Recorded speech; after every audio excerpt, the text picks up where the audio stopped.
Merci de votre attention, excellent début de semaine. Coiffeurs, coiffeuses, maçons, charpentiers, bref, les artisans désormais ensemble dans l'Union des chambres de métiers du Togo. Grande cérémonie d'investiture ce matin pour le tout nouveau bureau de l'organisation, cérémonie présidée par la ministre Victoire Toméga Dogbe. Libéria, élection générale demain, mardi. Hélène Sirleaf Johnson ne se représente plus après ses 2 mandats. 20 candidats sont en lice. Les Libériens désignent donc demain son successeur. Enfin, les 10 ans des Chéribiens, jubilé d'étang, célébré en concert de chant choral en compagnie de chorale sœurs à l'Agora Senghor à Lomé. Les Chéribiens, c'est la chorale de la paroisse Saint-Esprit de Toti. Voilà, madame, monsieur, le sommaire. Bienvenue, bonsoir à tous. Direction d'abord le palais des congrès de Lomé. Grande cérémonie donc d'investiture sur place ce lundi pour le bureau de l'Union des chambres des métiers du Togo. Coiffeurs, coiffeuses, maçons, charpentiers et autres tapissiers ou sérigraphes, bref, tous ceux appelés artisans se retrouvent dans cette organisation. Le nouveau bureau a donc pour mission de défendre leurs droits et intérêts. La cérémonie de récit, Riche Degbe, Augustin Kossi. Je le promets. Oui, je le promets. Par ce oui et à travers cet échange de poignées de main avec leur interlocutrice directe, la ministre Victoire Toméga Dogbe et partenaires, les membres de l'Union des chambres de métiers du Togo s'engagent à promouvoir les corps du métier au Togo. La toute première Union des chambres de métiers au Togo a ainsi vu le jour et est destinée à défendre les droits et intérêts des artisans. Et ce, pour 4 ans. Elle est constituée de 8 membres mandatés par leur père pour la promotion de l'artisanat togolais. Ma mission consiste à coordonner les activités au niveau des régions. Les régionales qu'on a créées et les communales devaient coordonner les activités pour le meilleur développement, c'est-à-dire défendre nos intérêts et chercher des formations pour nos camarades. Avec cette installation, nous allons faire les sensibilisations.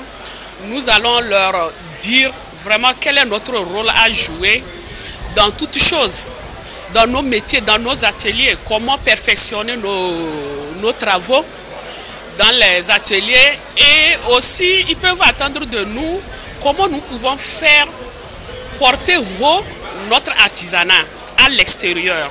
Maintenant que l'État a pris sur lui d'harmoniser, de prendre des décrets d'application et de nous conduire jusqu'à l'élection du bureau de l'Union, nous ne pouvons que remercier parce que nous sommes représentés dans les rameaux, dans les cantons, dans les préfectures, dans les arrondissements. Nos cahiers de doléances pour parvenir à éclairer ou à représenter valablement le Togo n'est pas des moindres. À cette cérémonie d'investiture, 44 délégués des chambres préfectorales et présidents des 6 chambres régionales ont été également installés. C'est donc la fin d'un processus qui augure d'un lendemain meilleur pour l'artisanat togolais. Il a bénéficié de l'appui technique et professionnel de l'Allemagne via un partenariat. Pour ce partenariat spécifique, le gouvernement allemand soutient le Chambre des métiers de Cologne et leurs partenaires au Togo pour arriver à une structure et une mobilisation de l'artisanat comme on a eu l'expérience en Allemagne. Les chambres de métiers assurent essentiellement pour les artisans et organisations professionnelles de l'artisanat une mission de formation et de conseil. Elles sont auprès des pouvoirs publics l'organe représentatif des intérêts des artisans. Des mesures et structures ont été mises en place par le gouvernement pour accompagner les artisans. Sous l'impulsion du chef de l'État, il y a tout un programme de réorganisation, de professionnalisation du secteur de l'artisanat qui a été lancé dans notre pays. Compte tenu de la vitalité de ce secteur, compte tenu du fait que c'est un secteur qui, pour nous, constitue un gisement énorme d'emplois. Et c'est un secteur porteur de croissance, créateur de richesse. Et donc, il était nécessaire de revitaliser le secteur. Nous avons commencé avec une politique nationale de développement de l'artisanat. Nous avons également eu à proposer un code de l'artisanat qui a été voté. Et aujourd'hui, conformément à tous ces textes, il faut absolument redonner vie aux chambres régionales de métiers. Mais ce qui fait la particularité aujourd'hui, c'est que nous disposons désormais dans notre pays d'une chambre régionale des chambres de métier. Un peu l'équivalent de la chambre de commerce d'agriculture. Donc vraiment une institution forte, dotée de tous les moyens qu'il faut pour représenter, encadrer et défendre les intérêts des artisans. De plus, le secteur de l'artisanat au Togo se présente comme un créneau porteur eu égard aux énormes potentialités dont il regorge. Lutte contre la pauvreté, promotion des produits locaux, création d'emplois et de revenus. Il contribue au PIB à 18% et à la réduction du déficit de la balance des paiements pour 20%. De l'artisanat, l'agriculture, le projet Agri-PME, cette nouvelle stratégie de vente d'engrais via la téléphonie mobile. Beaucoup de producteurs en ont bénéficié. Quelle appréciation tout de même.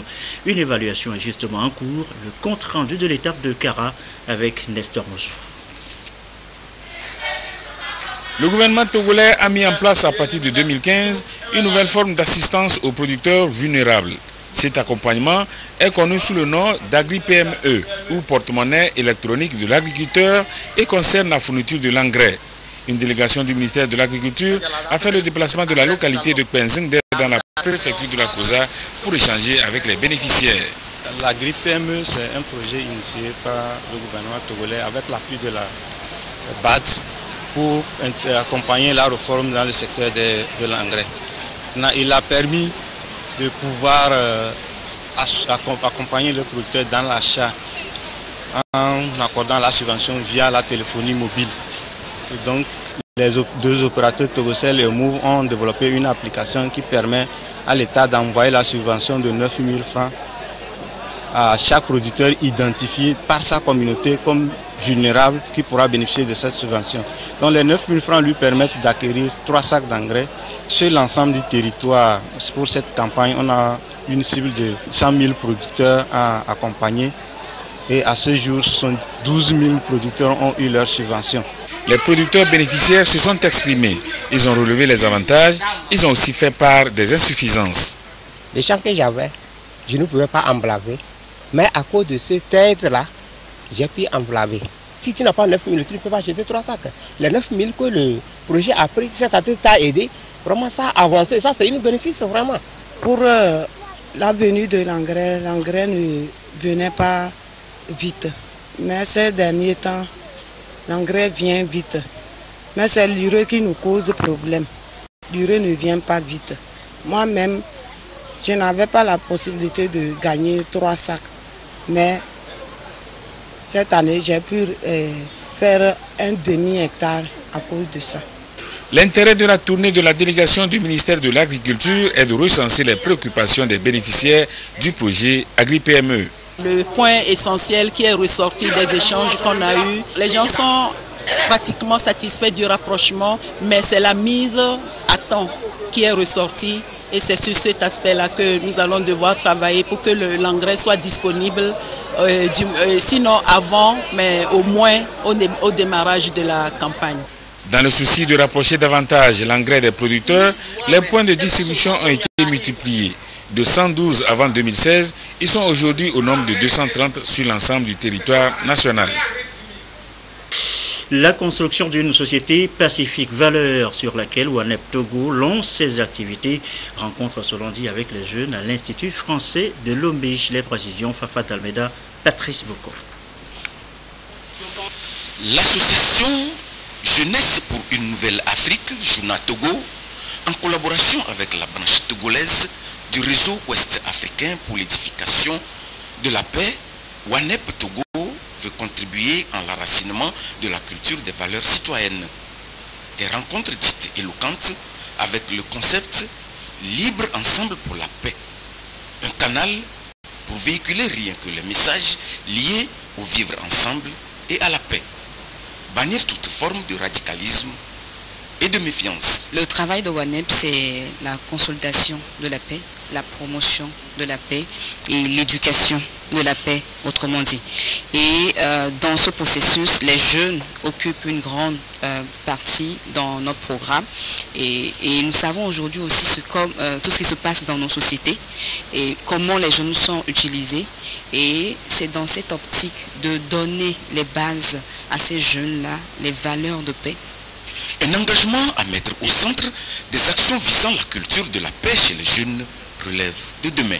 Nous avons lancé les rencontres éloquentes libres ensemble pour la paix dans le cadre des activités d'environnement de la 33e conférence ministérielle de la francophonie qui aura lieu en novembre prochain, dans le souci de pouvoir relayer cette campagne lancée le 10 mai 2016 par Madame la secrétaire générale de la francophonie pour créer une certaine synergie ou bien une certaine action des jeunes pour les valeurs de solidarité.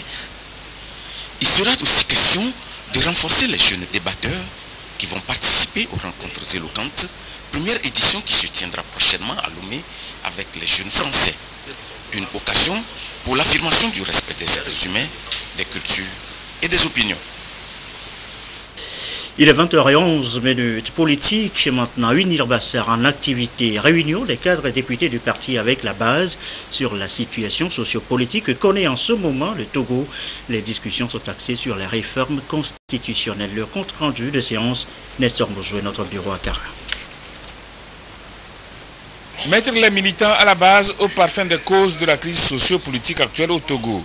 Les informer de la position du parti par rapport à cette situation et leur tracer la ligne de conduite à suivre. Cette rencontre se résume en ces 3 points. Elle a été initiée par la coordination préfectorale, les cadres et les députés de Unir Bassar pour lever le doute dans l'esprit des populations de cette préfecture. Les orateurs ont expliqué à leur auditoire ce qui s'est passé avant et après l'introduction par le gouvernement du projet de loi concernant les réformes constitutionnelles à l'Assemblée nationale. Nous avons tour à tour expliqué, donné les causes, présenté le processus qui nous a conduit au vote de cette loi. Nous avons donné le contenu de la loi et nous avons expliqué les conséquences de ce vote. Il y a un nouvel élément qui a été introduit, c'est au niveau des députés, au niveau des sénateurs, même au niveau des maires, puisque eux aussi ils sont élus.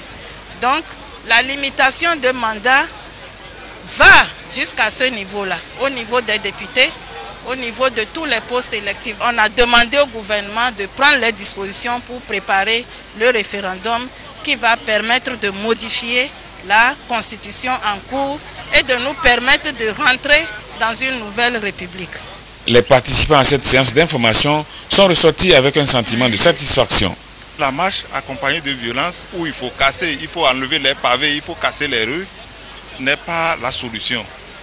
Donc ce que nous pouvons, c'est aller au référendum. Moi je crois que c'était une belle rencontre pour nous. Parce que depuis longtemps nous attendons à Bassar et nous voulons savoir ce qui se passe exactement dans ce Togo-là. Et aujourd'hui on a été ravis pour tout ce que nous avons écouté. Aujourd'hui nous savons ce qu'il faut dire à la population.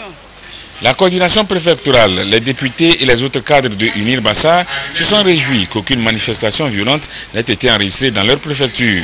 Ils ont exhorté les militants à éviter les provocations et à continuer par soutenir la politique de paix, de tolérance et de cohésion sociale prônée par le président de la République, Faure Sozomna-Niazigbe, président de l'Union pour la République. Même sujet, mêmes explications à la session Ogou, Unir. Là aussi, le parti resserre ses rangs en toile de fond les derniers soubresauts sur le front politique dans le pays avec comme point d'orgue les réformes politiques. Sylvain Aboudou.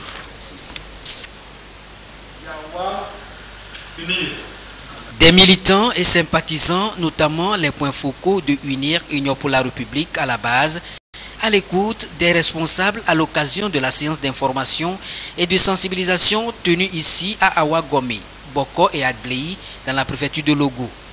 L'entretien porte sur la situation sociopolitique actuelle du Togo en vue d'informer les militants sur ce qui se passe et leur fournir tout de même des explications sur les orientations du parti en ce qui concerne la perspective du référendum pour soutenir cet engagement impulsé par le chef de l'État. L'actualité politique a son rythme et selon le rythme auquel elle avance, il faut que les militants à la base soient informés en temps réel, sachent quels sont les enjeux, quelles sont les perspectives et quels sont les besoins de mobilisation que le parti ressent. Il y avait essentiellement à l'ordre du jour de les informer sur l'actualité politique telle qu'elle se déroule dans notre pays actuellement, en particulier l'évolution de la loi constitutionnelle et la perspective du référendum à venir. On les a informés sur ça, on les a sensibilisés, les échanges ont permis de donner les détails qu'il fallait. Mais le souhait de nos militants, c'est que tout se passe pour que l'apaisement soit le modus vivendi de nos réalités quotidiennes, parce que personne n'a besoin de violence, personne n'a besoin d'aller vers les réformes à travers la voie insurrectionnelle. Donc je crois que le message a été bien perçu et nos militants souhaiteraient d'ailleurs que nous revenions de temps à autre pour pouvoir les informer davantage sur les questions ayant trait au développement socio-économique et politique de notre pays. Même démarche à Dacha. Ici, l'honorable Ahmed Todji, avec son équipe, ont de fond en comble décrypté le message pour amener les militants à cerner les enjeux dans l'optique de mieux les préparer pour un engagement plus participatif et inclusif et pour le compte de ce processus. On est venu pour leur dire ce qui se passe réellement pour qu'au retour chez eux, qu'ils puissent amener l'information. Ils ont reçu les informations et je crois qu'il le fallait. Politique encore à l'étranger cette fois, élection générale demain mardi. Au Libéria, Ellen Sirleaf Johnson ne se représente plus après ses 2 mandats. 20 candidats sont en lice. Image ici du dernier jour de la campagne. Image TV5 Monde, commentée par Gérald Agoudou. Les affiches de campagne ont envahi les rues de Monrovia. 20 candidats en lice pour succéder à la présidente Ellen Johnson Sirleaf. Les électeurs voteront aussi pour renouveler la Chambre des représentants. Parmi les grandes figures de cette présidentielle, le sénateur George Weah, légende du football et candidat malheureux face à Ellen Johnson Sirleaf en 2005. Il mise sur l'éducation et la formation professionnelle. J'ai un bilan et je n'ai jamais fait de vagues promesses. J'ai travaillé dur, tout ce que j'ai dit que j'allais faire, je l'ai fait. Les Libériens me connaissent et ils sont décidés à m'élire président. L'homme se défend de toute collusion avec l'ancien président et chef de guerre Charles Taylor, bien que son influence perdure au Libéria. La plupart des gens souffrent et seuls quelques-uns apprécient ce pays. Nous voulons des changements et nous sommes certains que lorsque George Weah deviendra président de cette nation, il fera mieux que les autres. Mais George Weah n'est pas le seul à faire de grandes promesses. L'homme d'affaires Alexander Cummins s'engage à combattre la corruption, mais pas seulement. Nous nous assurerons que vous aurez de l'eau, de l'électricité, de bonnes routes, une bonne éducation et un bon système de santé. Une très large partie de la population libérienne vit dans une pauvreté intense. Le pays doit aussi se relever économiquement, d'autant que l'épidémie d'Ebola a ravagé le Libéria ces 2 dernières années. Il peut le faire. Il a un rêve et une vision pour ce pays. Je crois que Cummings peut le faire. J'ai confiance en lui. J'ai vu son travail. Autant de défis que chaque candidat espère relever et asseoir la démocratie au Libéria. Et voilà, vote donc demain mardi au Libéria. Retour au Togo, avis aux élèves qui aiment la mathématique. Adonnez-vous davantage. Derrière, il y a une récompense comme ceux primés samedi dernier au concours des Olympiades togolaises des mathématiques. Diane Milenkib, Lucassi. Plus de 1200 élèves des établissements primaires et 300 des lycées ont participé au concours des Olympiades togolaises des mathématiques cette année. Les lauréats pour le compte de Lomé reçoivent ici des distinctions. Ordinateurs, fournitures scolaires leur ont été remis pour les encourager à plus d'excellence. Je suis très content d'avoir mes cadeaux. J'ai bien appris, mes maîtres m'ont bien aidé en calcul. Je suis contente, je suis ravie d'être la première. Je ferai de mon mieux pour être encore cette année la Miss Mathématique en 4e. La mathématique n'est pas difficile. Si on persévère et on apprend, on assure et on peut le faire. Le concours s'est déroulé en 2 phases, la première en janvier et la seconde en mai. Les organisateurs comptent amener ces apprenants à accorder plus d'intérêt aux mathématiques. On note une particularité pour l'édition de cette année. Il s'agit bel et bien du renforcement de la collaboration entre les différents établissements. La particularité de cette édition, c'est que nous essayons de cultiver l'amour et les échanges entre les différents établissements de différents programmes dans notre pays. Donc pour ce faire, cette année, nous avons vu la participation des écoles du programme français et du programme international et nous comptons continuer avec les autres programmes qui s'enseignent sur notre territoire. Le concours vise à encourager les élèves à cultiver l'excellence et l'amour pour les mathématiques. Le concours des Olympiades togolaises des mathématiques est ouvert à tous les élèves à partir du cours élémentaire, première année jusqu'en terminale. Également dans l'actualité, sachez que le centre médico-social CMS du canton de Kamboli a reçu un important lot de matériel médical. C'est un don du président de l'Assemblée nationale. Voilà qui devrait soulager un peu plus encore les prestations de service des agents et par ricochet les patients de ce centre. La marque Bojona.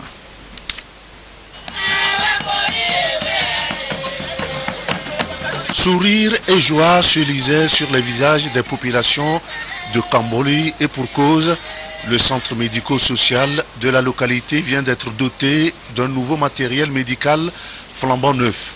Il est l'œuvre du président de l'Assemblée nationale, Dama Dramani, fils du milieu.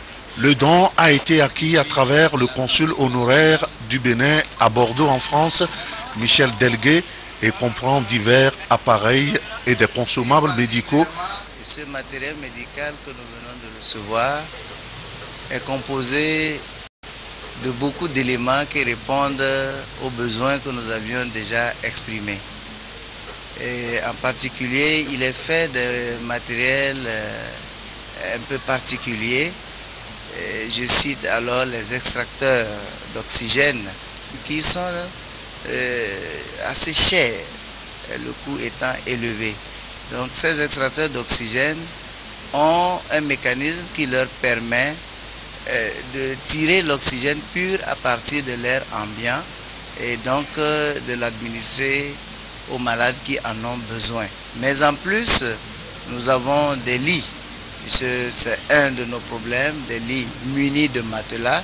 Et ce sont des lits spéciaux parce que réglables en termes de hauteur et d'inclinaison. Et beaucoup d'autres matériels bien particuliers qu'attendait cet hôpital pour relever le niveau du plateau technique au laboratoire, le plateau technique de la maternité et le plateau technique en hospitalisation des services de médecine. La cérémonie de remise du matériel a été présidée par l'honorable député Derman Assouma, représentant le donateur. Il a relevé les différents aspects de ce matériel et souligné que ce don vient accompagner les actions du chef de l'État dans l'accomplissement de son mandat social. Aujourd'hui, le matériel que nous avons remis, c'est du matériel moderne, très sophistiqué. Que Dieu aide notre président de l'Assemblée nationale à avoir toujours de ces initiatives pour pouvoir aider nos populations. Et comme le fait le président de la République, il emboîte ses pas également.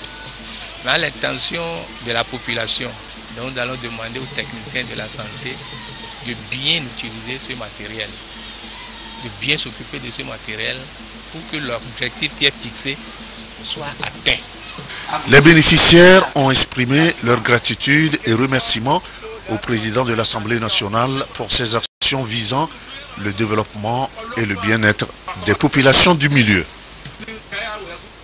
Aujourd'hui, 9 octobre, date très importante pour la poste dans le monde.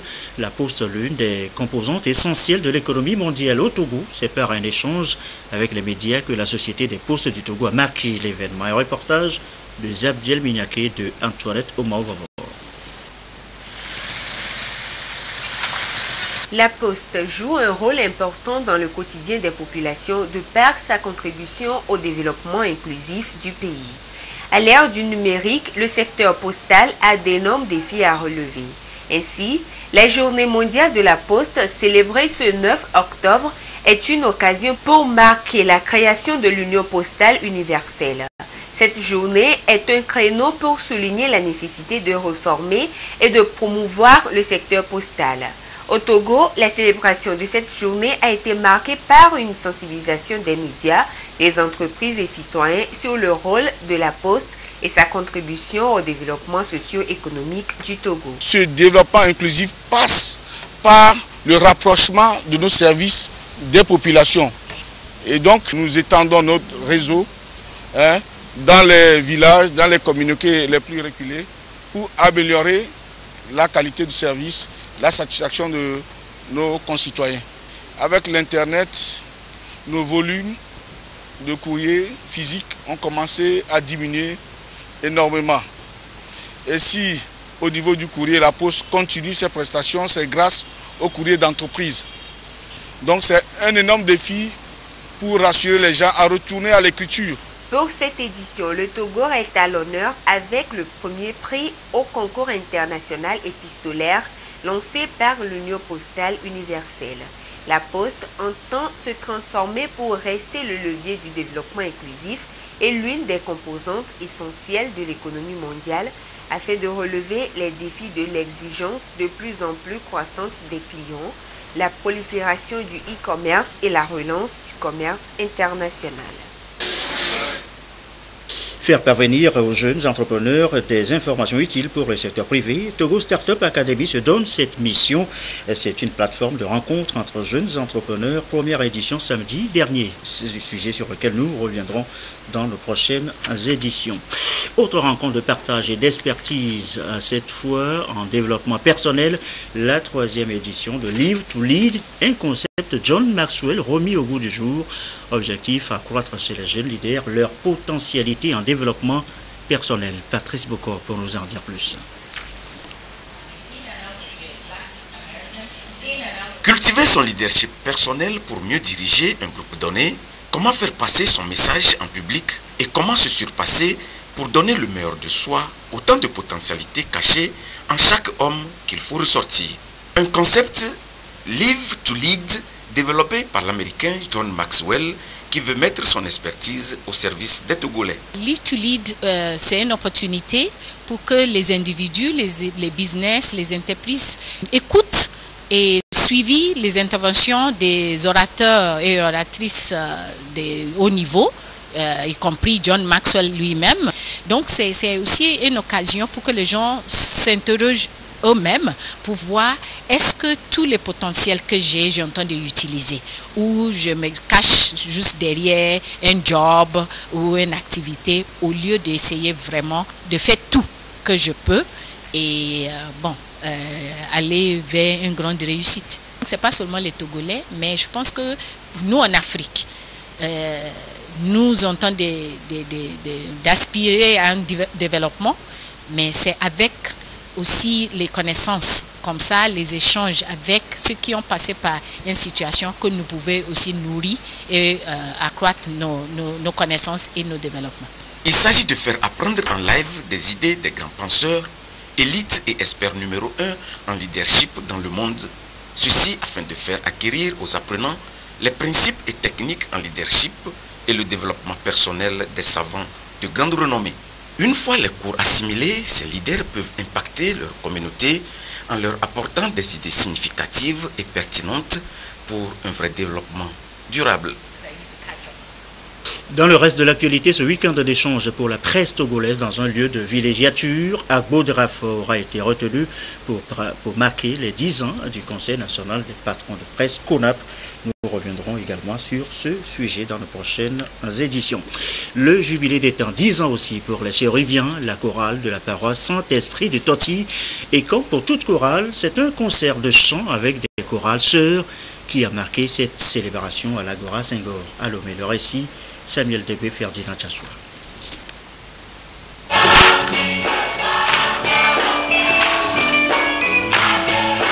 Des chants chorales pour célébrer le jubilé d'éteint de la chorale Les Chérubins de la paroisse Saint-Esprit de Toti. Seigneur, guéris ce monde Ce concert est une occasion pour les chérubins de témoigner leur reconnaissance à Dieu pour ses grâces et ses bienfaits durant les 10 ans d'existence de cette chorale.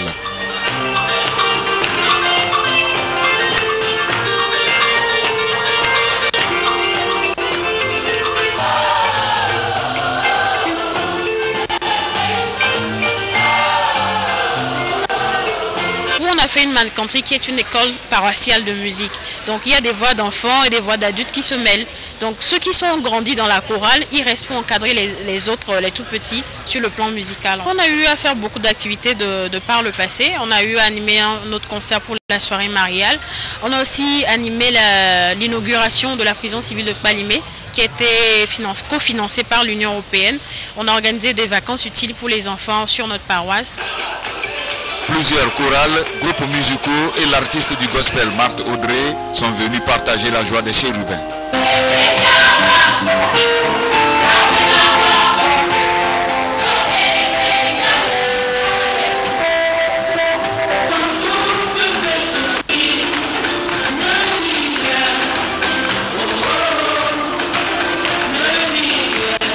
Comme j'aime beaucoup les enfants, donc j'ai voulu venir les soutenir et me réjouir un peu, parce qu'avec les enfants, on est au paradis. Hein.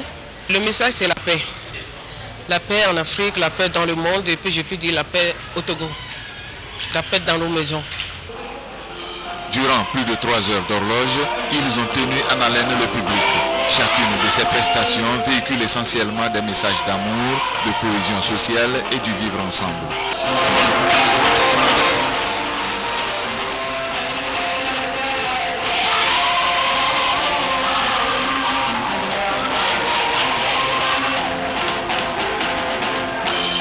Sincèrement, je suis dépassée par la beauté de ce que j'ai vu. Je ne pensais pas que les enfants étaient aussi au point. Ils nous ont passé des messages forts. Si on peut tenir compte de ça, je crois qu'on ira de l'avant. Il faut les encourager. C'est le 29 septembre 2007 que la chorale Les Chérubins de Toti a fait sa première prestation publique. Composée essentiellement d'enfants, cette chorale a à son actif un album de 8 titres intitulé « Sûr de ton amour » sorti en août dernier.